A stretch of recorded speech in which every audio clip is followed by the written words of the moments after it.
What's going on, you guys? Seven Deadly Sins chapter... Okay. What's going on, you guys? Seven Deadly Sins chapter 195 or 96. I'm not sure. I read two chapters today because I wasn't caught up on the series, which is why I haven't been talking about it lately. This is a review, not a live reaction, because this chapter really wasn't live reaction worthy, but there are still things to talk about. I did record a live reaction, but I scrapped it because it wasn't really worth it. But anyways, this chapter, the Seven Deadly Sins. This is pretty much a wrap-up chapter from all the fighting that previously happened. The big battle's over. I don't really know what happened to Estarossa or the other brother, Zeldris or whatever. I guess they just had to go off and recover somewhere, and I guess Meliodas did kill the other two. Pretty disappointing that those two died so fast when we hardly got any screen time from them, or panel time, whatever, okay. And then Fraudrin, which, that was fine. I guess I kind of can talk about the previous chapter a little bit while reviewing this one, since I haven't talked about it. Meliodas taking out Fraudrin, it was cool. And Meliodas being all evil and everything.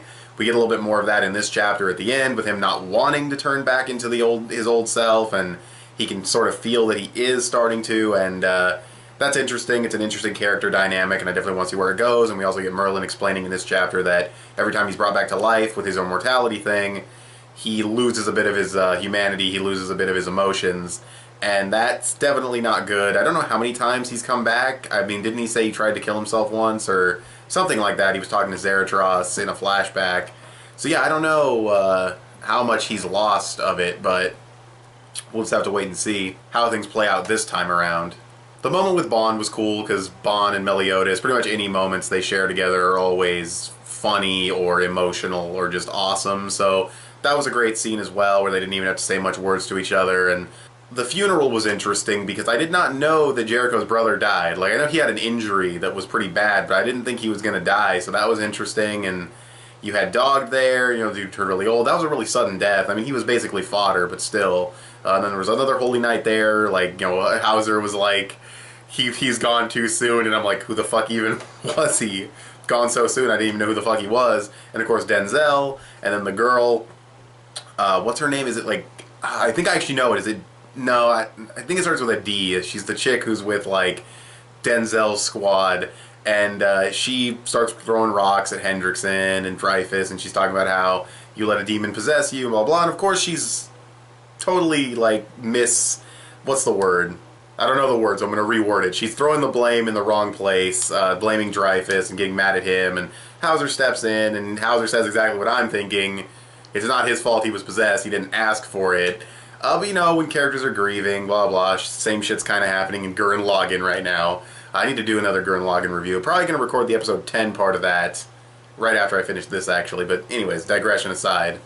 It does kind of suck to see Jericho's brother go, mostly for her as a character because, you know, she's likable. I mean, the brother is basically, I won't say he's not fodder, but yeah, he's not fodder, but still, he's not, I'm not choked up about him dying, but it's sad for her. Especially since all they really did was bicker and everything, and that's pretty much the chapter. Merlin gives a little bit more context to the immortality thing, which is cool. Kind of fun seeing, what the fuck, how could I forget the greatness, Escanor's name, fuck, slap myself. Escanor talks to her, that was a fun little moment. Not really like anything crazy, just his dialogue interacting with her is always funny, because he just goes from the most prideful motherfucker ever to being fucking shy and timid, and we actually haven't seen him in his skinny form in a while. Actually, we haven't seen Escanor at all for a few chapters, actually, ever since the end of that big fight, because he had to, like, stay away and cool off or whatever. But yeah, the moment with Meliodas at the end was really, really good. Getting the explanation from Merlin was really, really good. We got that funeral scene, which was really great. It was nice to see them actually take time to show these characters who have fallen and give them sort of a moment and everything, and yeah, it was a really, really good chapter. One of the problems I had with the previous chapter, actually, I think it was the previous chapter, yeah, where Fraudrin got defeated, he was ready to self-destruct on some straight-up cell shit, and what ends up happening is Griamore jumps in, right? And Griamore jumps in, and he cares about Griamore, and there was this moment earlier in the chapter where he has a flashback, clearly talking to Gowther, or Gother, or whatever, where he's basically saying, yeah, Meliodas betrayed us for someone he loved, could you even imagine? And then Fraudrin experienced the same thing, which could be cool, but I feel like the execution was botched, honestly. I don't really feel like we had any indication that Fraudrin really cared about Griamore at all. Griamore doing what he did was actually kind of fucking really, like, I wasn't sure what was going to happen, because Grimoire's not technically a kid, so it wouldn't be killing a kid necessarily had he just blown him up, and I wasn't sure if he talked Grimoire out of it and then was going to blow up afterwards anyway, but no, it turns out that he really was concerned for Grimoire, and like I said, with the flashback of him talking to Gowther, who we can obviously assume is Gowther, I like how it kind of comes full circle. The pieces are there, but the execution I feel is not. I feel like him caring about Grimoire has not been shown, unless you guys can provide me some evidence for that, which would be great. It's like something in like older chapters where even though he was in possession of Dreyfus, he was cool with Grimoire, not in like a fake way, but like legit cared about him. But I don't know if anything like that's happened. And yeah, most of the characters also not approving of how Meliodas killed him. That I don't agree with either. That's actually an issue with this chapter, because Merlin was like, yeah, he did all this stuff, but the way he died, he didn't deserve it, and really, I don't agree, Merlin, at all. I mean, I like you, you're awesome, you look great and everything, but that was stupid. That was the stupidest thing she's ever said. Not only does he probably deserve to die the way he did, or even worse for the shit that he's done, but how are you going to kill the commandments? Like, what do you, like, of course you're going to you have to destroy them. They can, like, regen from so much shit. I'm surprised he couldn't regen from how he died. Maybe it's because Meliodas did it, and demon powers or whatever, I'm not sure. But yeah, like, how, you know, like, how are they supposed to die? I didn't get that part at all. I mean, maybe it was too merciless of a death, because he cared about Grimoire. I have no fucking clue, but, yeah, and then wrapping up the review, talking about that moment with Meliodas and Elizabeth again.